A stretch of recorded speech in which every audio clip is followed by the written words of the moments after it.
பாருங்க, கல்கண்டு சாதம், அவியல்.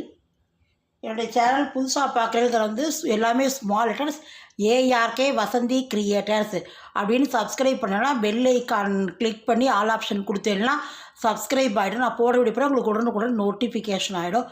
வாங்க வீடியோக்குள்ளே போகலாம், எப்படி பண்ணலான்னு பார்க்கலாம். Hi friends, welcome to ARK Vasanthi கிரியேட்டர்ஸ்லேருந்து அனந்தலட்சுமி ரவீந்திரன் பேசுகிறேன்.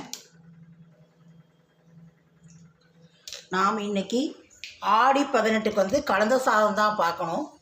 பொதுவாக வந்து எலுமிச்சம்பழ சாதம், புளி சாதம், தயிர் சாதம், தேங்காய் சாதம் இந்த மாதிரி தான் பண்ணுவோம்.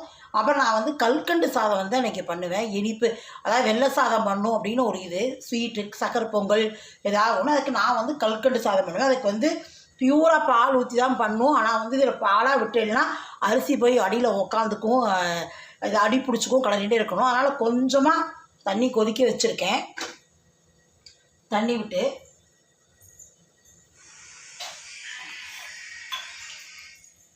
அதுக்கு வந்து இதில் வந்து ஒரு கப்பு நான் வந்து பச்சரிசி எடுத்துகிட்டு இருக்கேன். தண்ணி கொதி வருது, களைஞ்சது அரிசியை போட்டுக்கலாம். அப்புறம் நான் புளி சாதம் இன்றைக்கி பண்ணுறதுக்கு பதிலாக வந்து இது பண்ணுறேன். உளுந்து சாதம், கருப்பு உளுந்துது. இதில் ஒரு அரை கப் எடுத்துகிட்டு இருக்கேன். 2 டேபிள் ஸ்பூன் கடலைப்பருப்பு, இந்த உளுந்தையும் வரமிளகாய் வறுத்துட்டு அப்புறம் நம்ம பவுட்ரு பண்ணி இதை வந்து நீங்கள் ஸ்கூல் லஞ்ச் பாக்ஸ் கூட கொடுக்கலாம். பொண்ணுங்களுக்கு ஒரு 18 வயசு 12 வயசு தான் நீங்கள் கொடுத்தீங்கன்னா பொண்ணுங்களுக்கு இடுப்புக்கு நல்லது. நாம் 30 வயசுக்கு மேலே இருக்கிறவாலும் சாப்பிடலாம். நமக்கு வந்து இடுப்பு வலி இல்லாத இருக்கும், கால் வலி, கால்சியம் இருக்கிறனால வந்து நமக்கு கால் வலி, இடுப்பு வலி அதெல்லாம் எதுவுமே 30 வயசுக்கு நமக்கு எலும்பு தேய்மானமெல்லாம் ஆகும். நமக்கு எலும்பு நிறையா இதாகும். அப்போ இது எடுத்துட்டால் உடம்புக்கு நல்லது. இது வந்து நம்ம எப்படி ஒரு உளுத்தங்களியாக சாப்பிட்லாம், இந்த மாதிரி சாதமாக பண்ணி சாப்பிட்லாம். இது நீங்கள் ஸ்கூலுக்கும் கொடுத்துருக்கலாம் பசங்களுக்கு. இதை எப்படி பண்ணலான்னு பார்க்கலாம். அதனால் வந்து இன்றைக்கி உளுந்து சாதம், தேங்காய் சாதம், அப்புறம் எலுமிச்சம்பழ சாதத்துக்கு பதிலாக நார்த்தங்காய் கொழுமிச்சோங்க, நார்த்தங்காய் அதை வந்து நான் வந்து நறுக்கி உப்பு போட்டு புழிஞ்சு வச்சுட்டுருக்கேன். அந்த சாதம், தயிர் சாதம், கல்கண்டு சாதம் தான் பண்ணுறேன். ஒவ்வொன்றா பண்ணலாம், பார்க்கலாம் வாங்க. அரிசியை கழிஞ்சு முதல்ல அதில் போடலாம். கொஞ்சமாக விட்டுருக்கேன் தண்ணி, ஏன்னா அதுக்கப்புறம் நம்ம பியூர் பாலில் தான் வேக வைக்கணும். கொஞ்சம் வேகட்டும், ஏன்னா இது வந்து உங்களுக்கு அரிசி போய் அப்படியே பால் விட்டேன்னா அடியில் போய் தங்கிக்கும் அரிசி பூரா, அப்புறம் தீஞ்சு போயிடும். அதனால் கொஞ்சம் ஒரு அரை டம்ளர், எப்படி டம்ளர் காட்டுறது, ஒரு 50 ml தண்ணி விட்டுக்கலாம். இதில் இந்த கப்பால் ஒரு 1.5 கப் தண்ணி விட்டுருக்கேன்னு வச்சுக்கோங்களேன். மீதி பூரா பால் தான் விடணும். 3/4 லிட்டர் பால் காய்ச்சி வச்சுட்டு இருக்கேன், தயிர் சாத்துக்கும் அதுக்குமா.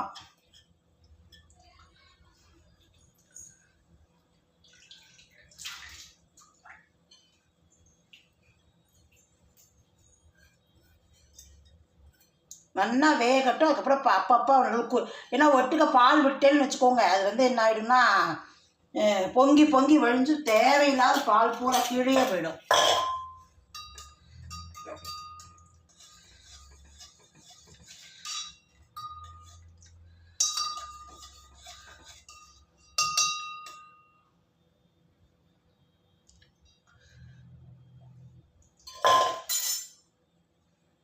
இன்னும் அரிசி வேகணும், இன்னும் 2 கரண்டி பால் விட்டுக்கலாம்.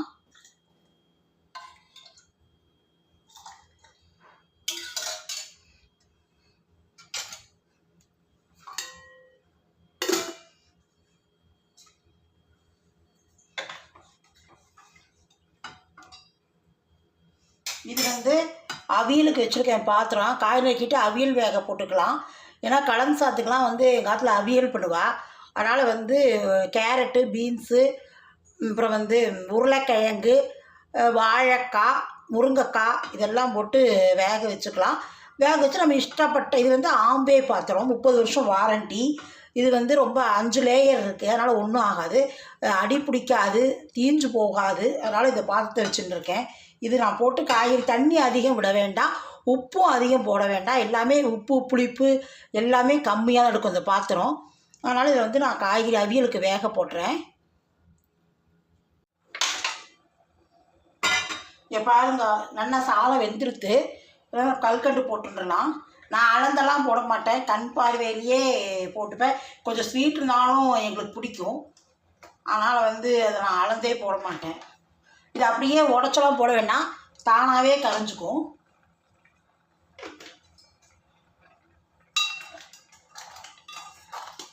8 கரண்டி பால் விட்டுருக்கேன்.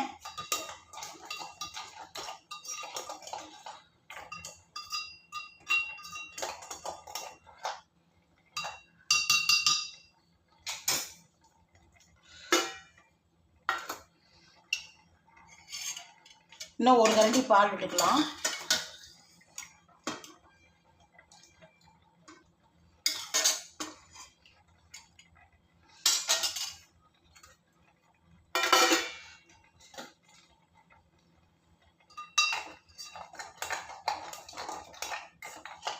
இதுக்கு நம்ம வந்து ஏலக்காய் பொடி போட்டு முந்திரி திராட்சையை இது பண்ணி போட்டுக்கலாம். இதை எடுத்து வச்சுட்டுருக்கேன்.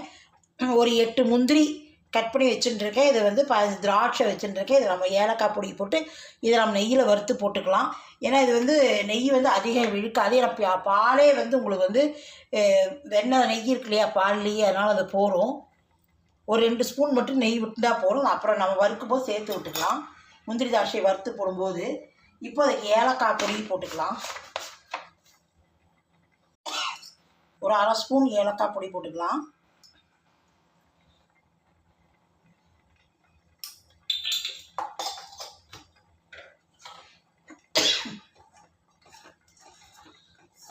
கொஞ்சமாக தண்ணி விட்டுருக்க, ஒரு 50 ml தான் இருக்கும் தண்ணி, மீதி பூரா பால் தான். 8 கரண்டி 9 கரண்டி 10 கரண்டியே இருக்கும் நீங்களேன் பால் விட்டுருக்கேன். சும்மா ஒரு 25 ஒரு 10 ml அரிசி தான், 10 கிராம் அரிசி தான் போட்டிருக்கேன். அதுக்கு அவ்வளோ விட்டுருக்கேன். இது வேகட்டும், கரைஞ்சிருவது. பாருங்க கல்கண்டு சாதம் ஆயிடுத்து. இது இறுகிக்கும், அப்படியே வெங்கலப்பானை. இது நம்ம அதுக்குள்ளே இந்த அவியல் பண்ணி இது பண்ணுறதுக்குள்ள நல்லா சாதம் இறுகிக்கும். அடுப்பு ஆஃப் பண்ணிடலாம். அப்புறம் முந்திரி திராட்சை நெய்யில் வறுத்து போட்டுக்கலாம். இப்போ இதில் வந்து நான் வந்து அவியலுக்கு காய் வேக போட்டுடுறேன். பாத்திரம் 30,000 ரூபா, ஒரு 3 பாத்திரம் 2 மூடி 30,000 ரூபா, 30 வருஷம் வாரண்ட்டி பாத்திரத்துக்கு. இதுக்கு வந்து ஹேண்டிலுக்கு வந்து வாரண்ட்டி கிடையாது. ஆனால் இது நமக்கு நல்லா கனமாக இருக்கும் நல்லா, அதனால் ஒன்றும் உடையாது, பிரச்சனை இல்லை. இப்போ இதுக்கு வந்து நான் காயெல்லாம் வேக போட்டுட்டேன். ஒரே 1 டம்ளர் தண்ணி விட்டுருக்கேன், ஒரு 200 ml. அது வெந்தாட்டு நம்ம சாத்தை கலந்துக்கலாம், அவ்வளோதான். இப்போ வந்து இதில் வந்து நான் வாழைக்காய், பீன்ஸு, கேரட்டு, முருங்கைக்காய், உருளைக்கிழங்கு போட்டுருக்கேன். இது பரங்கிக்காய், பூசணிக்காய் இப்போ இல்லை, அதனால் நான் போடல. நீங்கள் இருந்தால் பரங்கிக்காய், பூசணிக்காய், சேனக்கிழங்கு இதெல்லாம் போட்டுக்கலாம். ஒரே மாதிரி நீளமாக நறுக்கி, எல்லா காயும் ஒரே மாதிரி நீளமாக நறுக்கி போட்டுருக்கேன். தேங்காய், பச்சை மிளகாய் மட்டும் அரைச்சிட்ட, ஒரு ஜீரகம் போட்டால் கூட்டாயிடும். வேகட்டும்.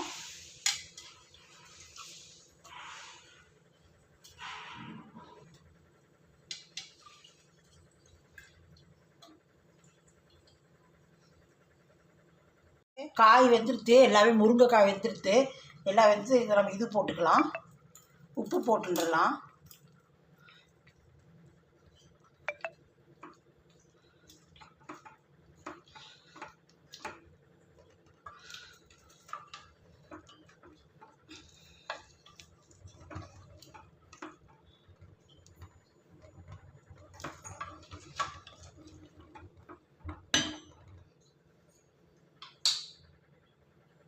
இது பாருங்க காய் வெந்துடுத்து, அரைச்சின்னு வந்திருக்கேன்.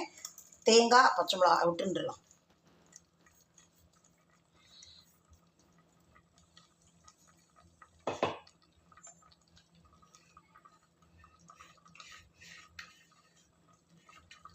நாங்கள் தயிர் விட்டுக்க மாட்டோம், அதனால் அப்படியே இது பண்ணிடுறேன் காயாக.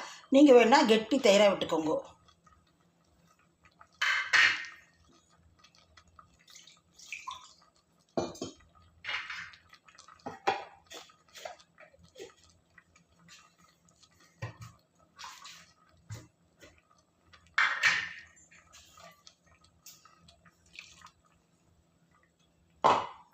நல்லா கலந்து விட்டுக்கலாம். உப்பு போட்டாச்சு.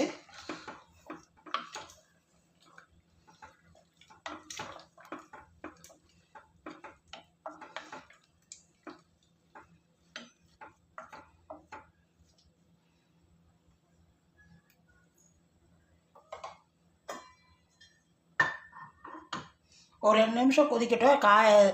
சாதம் தாளித்து கொட்டினா சாதம் ஆகிடும். 2 நிமிஷம் கொதிக்கட்டும்.